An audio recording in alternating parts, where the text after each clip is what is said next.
ಕೆಲವೊಂದು ಕಡೆ ಸರಿಯಾಗಿ ಮಳೆ ಬರ್ತಾ ಇದ್ರೆ ಇನ್ನು ಹಲವು ಜಿಲ್ಲೆಗಳಲ್ಲಿ ಬಹುತೇಕ ಜಿಲ್ಲೆಗಳಲ್ಲಿ ಮುಂಗಾರು ಮಳೆ ಕ್ಷೀಣಿಸಿದೆ. ಅದೊಂದು ಆತಂಕ ಇದೆ ರೈತರಲ್ಲಿ. ಮತ್ತೊಂದು ಕಡೆ ಗೊಬ್ಬರ ಸಿಗದೇ ಇರುವಂತದ್ದು ಆಕ್ರೋಶವನ್ನ ತಂದಿಟ್ಟಿದೆ. ಗೊಬ್ಬರ ಸಿಗದೆ ರಾಜ್ಯದಲ್ಲಿ ಅನ್ನದಾತರು ಸಂಕಷ್ಟವನ್ನ ಎದುರಿಸ್ತಾ ಇದ್ದಾರೆ.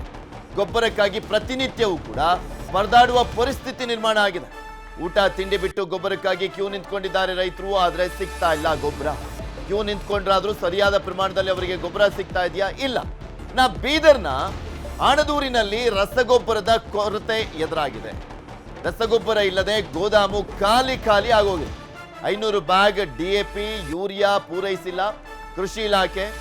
ಕೇವಲ 200 ಬ್ಯಾಗ್ DAP ಮಾತ್ರ ಪೂರೈಸಿರುವಂಥದ್ದು ಕೃಷಿ ಇಲಾಖೆಯಿಂದ. ಸೊ ಇನ್ನೂ 300 ಬ್ಯಾಗ್ಗಳ ಕೊರತೆ ಇರುವಂಥದ್ದು DAP ಒಂದೇ ಒಂದು ಬ್ಯಾಗ್ ಯೂರಿಯಾವನ್ನ ಕೂಡ ಕೊಟ್ಟಿಲ್ಲ ಅಧಿಕಾರಿಗಳು. ಮುಂಗಾರು ಬಿತ್ತನೆ ಚುರುಕಾಗ್ತಾ ಇದ್ರು ಕೂಡ ಗೊಬ್ಬರ ಸಿಗ್ತಾ ಇಲ್ಲ. ಆಕ್ರೋಶವನ್ನು ವ್ಯಕ್ತಪಡಿಸ್ತಾ ಇದ್ದಾರೆ ರೈತರು. ಮಳೆ ನಂಬಿಕೊಂಡು ಭೂಮಿ ಹದಗೊಳಿಸಿ ಬಿತ್ತನೆಗೆ ಸಜ್ಜಾಗಿದ್ದಾರೆ ರೈತರು. ಆದ್ರೆ ಗೊಬ್ಬರದ ಶಾಕ್ ಎದುರಾಗಿದೆ. ಗೊಬ್ಬರಕ್ಕಾಗಿ ಪ್ರತಿದಿನ ಗೋದಾಮಿಗೆ ಬಂದು ಬರಿಗೈಯಲ್ಲಿ ವಾಪಸ್ ಹೋಗ್ತಾ ಇದ್ದಾರೆ ಅನ್ನದಾತರು. ಸಮರ್ಪಕ ರಸಗೊಬ್ಬರ ಪೂರೈಸದಿದ್ರೆ ಬಿತ್ತನೆ ತಡವಾಗಿ ಬೆಳೆ ನಷ್ಟವಾಗುವಂತ ಭೀತಿ ಇದೆ. PKPS ನಲ್ಲಿ ಸಿಗದ ರಸಗೊಬ್ಬರ ಹೊರಗಡೆ ಅಂಗಡಿಗಳಲ್ಲಿ ಹೆಚ್ಚಿನ ದರಕ್ಕೆ ಹೇಗೆ ಸಿಗ್ತಾ ಇದೆ ಅಂತ ಆಕ್ರೋಶವನ್ನ ವ್ಯಕ್ತಪಡಿಸ್ತಾ ಇದ್ದಾರೆ. ನಮ್ಮದು 5,500 ಬೇಡಿಕೆ DAP ಅದ. 1,000 ಯೂರಿಯಾ 1,000 ಯೂರಿಯಾ ಅದರಲ್ಲಿ ನೋಡಿ 200 DAP ಬಂದಿದೆ, 100 15 ಬಂದಿದೆ. ಇಲ್ಲಿ ನಮ್ಮಲ್ಲಿ ರೈತರು ಇದ್ದಾರೆ, 600-700 ಜನ ಮೆಂಬರ್ ಇದ್ದಾರೆ.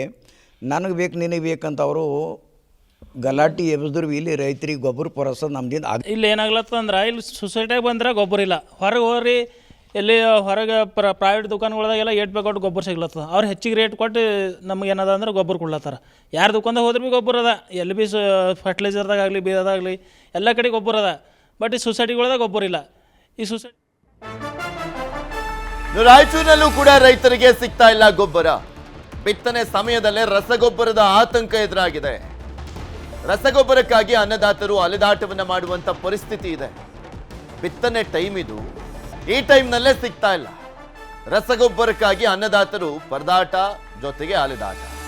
ಆ ಅಂಗಡಿಯಿಂದ ಈ ಅಂಗಡಿ, ಬೇರೆ ಬೇರೆ ಊರಿಗೆಲ್ಲ ಹೋಗಿ ಸಿಗುತ್ತಾ ಅಂತ ತರ್ಲಿಕ್ಕೆ ಹೋಗ್ತಾ ಇದ್ದಾರೆ, ಸಿಗ್ತಾ ಇಲ್ಲ. ಅಧಿಕಾರಿಗಳ ನಿರ್ಲಕ್ಷ್ಯದಿಂದ ರಸಗೊಬ್ಬರ ಕೊರತೆ ಎದುರಾಗಿದೆ. ಅಧಿಕಾರಿಗಳ ನಿರ್ಲಕ್ಷ್ಯ, ಸರ್ಕಾರ ಬದುಕಿದೆಯೋ ಸತ್ತೋಗಿದೆಯೋ ಅನ್ನುವಂಥದ್ದು ಬೇರೆ ಇಲ್ಲಿ ಪ್ರಶ್ನೆ. ತ್ವರಿತಗತಿಯಲ್ಲಿ ರಸಗೊಬ್ಬರ ಪೂರೈಕೆಗೆ ರೈತರು ಆಗ್ರಹಿಸ್ತಾ ಇದ್ದಾರೆ. ರಾಯಚೂರಿಗೆ ಸದ್ಯ 1.24 ಲಕ್ಷ ಟನ್ ಗೊಬ್ಬರ ಬೇಕಾಗಿರುವಂಥದ್ದು. ರಾಯಚೂರು ಒಂದೇ ಜಿಲ್ಲೆಗೆ 1.24 ಲಕ್ಷ ಟನ್ ಗೊಬ್ಬರ ಬೇಕಾಗಿದೆ.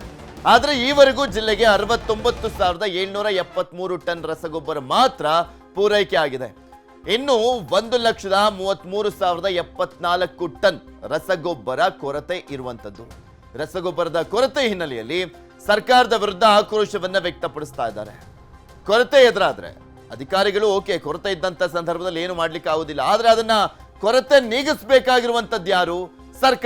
ಸರ್ಕಾರ ಮಾಡ್ತಾ ಇಲ್ಲ ಅಂತ.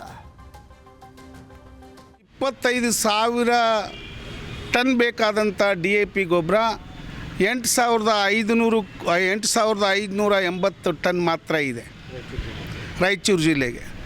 ನಮ್ಮ ಮುಂಗಾರಿಗೆ ತುರ್ತು ಮುಂಗಾರು ಆಯಿತು ಅಂತಂದರೆ ನಾಟಿ ಮಾಡೋದ್ರೊಳಗಾಗಿ ಸಿಂಧನೂರು ತಾಲೂಕಿಗೆ ಕನಿಷ್ಠ 7,500 ಟನ್ DAP ಬೇಕು.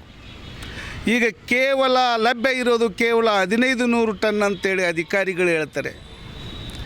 ಅದೇ ಗೊಬ್ಬರ ಸಿಗೋಲ್ತು. ಗೊಬ್ಬರ ಹೈಯೆಸ್ಟ್ ರೇಟ್ ಆಗಿಬಿಟ್ಟೈತೆ. ರೈತರಿಗೆ ಭಾಳ ತೊಂದರೆಯಲ್ಲಿದೆ ರೈತರು. ಈಗಾಗಲೇ ಮಳೆ ಇಲ್ಲ, ಏನಿಲ್ಲ. 2,000, 3,000, 2,500, 2,500, 2,018 ಹಿಂಗೆ ಗೊಬ್ಬರ ಆದದಕ್ಕೆ ರೈತರಿಗೆ ಭಾಳ ತೊಂದರೆಯಲ್ಲಿದ್ದಾರೆ. ಈಗ 2 ವರ್ಷ ಆಯ್ತು ನೆಲ್ಲು ಬೆಳೆ ಫೇಲ್ ಆಗಿಬಿಟ್ಟವ. ಆಮೇಲೆ ರೈತರಿಗೆ ಎಲ್ಲದಲ್ಲೇ ಸಾಲಗಳು ಹಂಗೆ ನಿಂತುಬಿಟ್ಟವ. ರೈತರಿಗೆ ಇಷ್ಟು ಕಷ್ಟ ಬಂದೈತೆ ಅಂದ್ರೆ ಅದು ಹೇಳ್ಬಾರ್ದು. ಎರಡನೇ ಬೆಳೆ ಇಲ್ದಂಗೆ ಆಗಿದೆ.